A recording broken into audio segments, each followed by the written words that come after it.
साथियों, यह चंद्र ग्रहण फाल्गुन पूर्णिमा के दिन लगने जा रहा है, जो कि इस बार 3 मार्च 2026 मंगलवार के दिन पड़ रही है। और फाल्गुन पूर्णिमा पर होली का पर्व भी मनाया जाता है, पर यह चंद्र ग्रहण होने की वजह से इस बार होली का पर्व 3 मार्च की जगह 4 मार्च 2026 बुधवार के दिन मनाया जाएगा, क्योंकि चंद्र ग्रहण के दौरान कोई भी खुशी या पर्व नहीं मनाया जाता है। साथियों, होली और चंद्र ग्रहण का एक ही दिन पड़ना ये एक तरीके से महासंयोग है, पर इस बीच हमें कुछ सावधानियां भी रखनी होगी।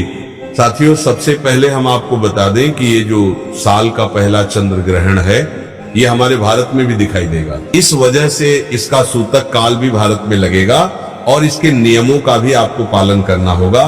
साथियों, ये चंद्र ग्रहण पूर्ण चंद्र ग्रहण होगा। इसका मतलब चंद्रमा पूरी तरीके से पृथ्वी की छाया में आ जाएगा और लाल रंग में दिखाई देगा, जिसे हम लोग ब्लड मून कहते हैं। और ये ग्रहण भारत के कई हिस्सों से स्पष्ट रूप से दिखाई भी देगा। साथियों, इस चंद्र ग्रहण की शुरुआत हमारे भारत समय अनुसार 3 मार्च को दोपहर में 3:20 से होगी और इस चंद्र ग्रहण की समाप्ति शाम 6:47 पर होगी। ऐसे में हमारे भारत में इस साल के सबसे लंबे चंद्र ग्रहण की कुल अवधि लगभग 3 घंटे 27 मिनट की होगी। साथियों, भले ये चंद्र ग्रहण हमारे भारत में दोपहर के बाद से शुरू हो रहा हो, पर उस समय हमारे यहाँ पर चंद्रदेव दिखाई नहीं देंगे। ऐसे में कुछ लोगों का मानना है कि इस समय हमें ग्रहण के नियमों का पालन करना जरूरी नहीं है। तो हम आपको बता दें कि भले चंद्रदेव दिखे या ना दिखे, पर अगर ग्रहण की शुरुआत हो चुकी है तो आपको इस समय से ग्रहण के नियमों का पालन करना शुरू कर देना चाहिए।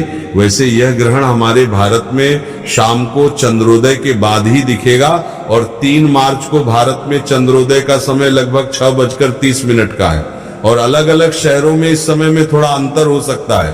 और ये चंद्र ग्रहण देखा जाए तो हमारे भारत में सिर्फ और सिर्फ 17 मिनट के लिए दिखेगा, क्योंकि 6:30 से चंद्रोदय होगा और 6:45 पर चंद्र ग्रहण समाप्त हो जाएगा। इसीलिए इस समय का आप और ज्यादा ध्यान रखना। साथियों, अब हम जानते हैं कि इस चंद्र ग्रहण का सूतक काल कब से शुरू होगा, क्योंकि सूतक काल वही समय होता है जिस समय से ग्रहण का प्रभाव होना शुरू हो जाता है। साथियों, चंद्र ग्रहण का सूतक काल ग्रहण से हमेशा 9 घंटे पहले ही शुरू हो जाता है और इस हिसाब से इस ग्रहण का सूतक काल हमारे भारत में सुबह 6:20 से शुरू हो जाएगा। कुछ लोगों का मानना है कि यह सूतक काल सुबह 9 बजे से शुरू होगा। इसके बाद सूतक काल की समाप्ति ग्रहण की समाप्ति के साथ ही में होती है, जो कि शाम 6:47 पर होगी। साथियों, चंद्र ग्रहण के सूतक काल से ही कुछ नियमों का पालन करना जरूरी होता है, जैसे कि सूतक में पूजन पाठ शुभ और मांगलिक कार्य बंद हो जाते हैं और मंदिर के कपाट भी बंद हो जाते हैं। इसलिए आप सूतक शुरू होने से पहले ही अपने घर के भगवानों को स्नान कराकर मंदिर में पर्दा डाल दीजिएगा। साथियों, इसके बाद में खाने पीने की जो भी चीज होती है, उन सभी में सूतक शुरू होने से पहले तुलसी पत्र डाल देना चाहिए और पानी में भी जरूर डालना है। ऐसा करने से ग्रहण के समय जो नकारात्मक ऊर्जाएं या जो ग्रहण की किरणें होती हैं, उसका कोई प्रभाव उस जगह पर नहीं होता है जहां पे तुलसी पत्र होता है। तुलसी पत्र की जगह दुर्वा का भी इस्तेमाल किया जा सकते हैं। इसके बाद सूतक के दौरान आपको कोई भी नुकीली चीज जैसे सी कैंची छुरी चाकू आदि का इस्तेमाल भूलकर भी नहीं करना चाहिए। सिलाई बुनाई और कढ़ाई करने की भी मनाही होती है। इस समय सिर्फ आपको भगवान के मंत्रों का जाप करना चाहिए और आप चाहे तो भगवान के भजन, भागवत कथा या शिव महापुराण कथा भी सुन सकते हैं। इस समय किसी भी तरह की हिंसक चीज नहीं देखना चाहिए, जैसे फिल्म और सीरियल वगैरह। साथियों, इसके बाद ग्रहण काल के दौरान गर्भवती महिलाओं को एक कमरे में ही बैठना चाहिए, ताकि किसी भी रूप से ग्रहण की रोशनी उन पर ना पड़ जाए। वैसे तो ग्रहण के समय घर के सभी सदस्यों को घर के अंदर ही रहना चाहिए। साथियों, इसके अलावा ग्रहण के दौरान गर्भवती महिलाओं को ज्यादा हाथ पैर नहीं चलाना चाहिए, झुकना नहीं चाहिए। इसके अलावा गर्भवती माता बहनों को ग्रहण और सूतक से पहले ही अपने पेट पर गेरू या गोबर का लेप लगा लेना चाहिए, या आप चंदन से 3 लाइन खींचकर भी इस ग्रहण से अपने बच्चे को बचा सकते हैं। साथियों, इसके बाद में आप भले सूतक के नियमों का ज्यादा कुछ पालन न कर पाओ, उसमें कोई ज्यादा दिक्कत नहीं, पर जब ग्रहण शुरू हो जाए उस समय से लेकर जब तक ग्रहण समाप्त न हो जाए उस समय तक का थोड़ा ज्यादा ध्यान रखें और हमारे भारत में जिस समय से लेकर जिस समय तक ये ग्रहण दिखेगा उस समय का और ज्यादा आप सावधान रहे। साथियों, अब यह ग्रहण हमारे भारत में किस किस स्थान पर दिखाई देगा वह भी जान लीजिए। यह ग्रहण हमारे भारत में ईटानगर, आइजोल, गुवाहाटी, असम, मणिपुर जैसे राज्यों में यह ग्रहण स्पष्ट रूप से देखा जा सकेगा।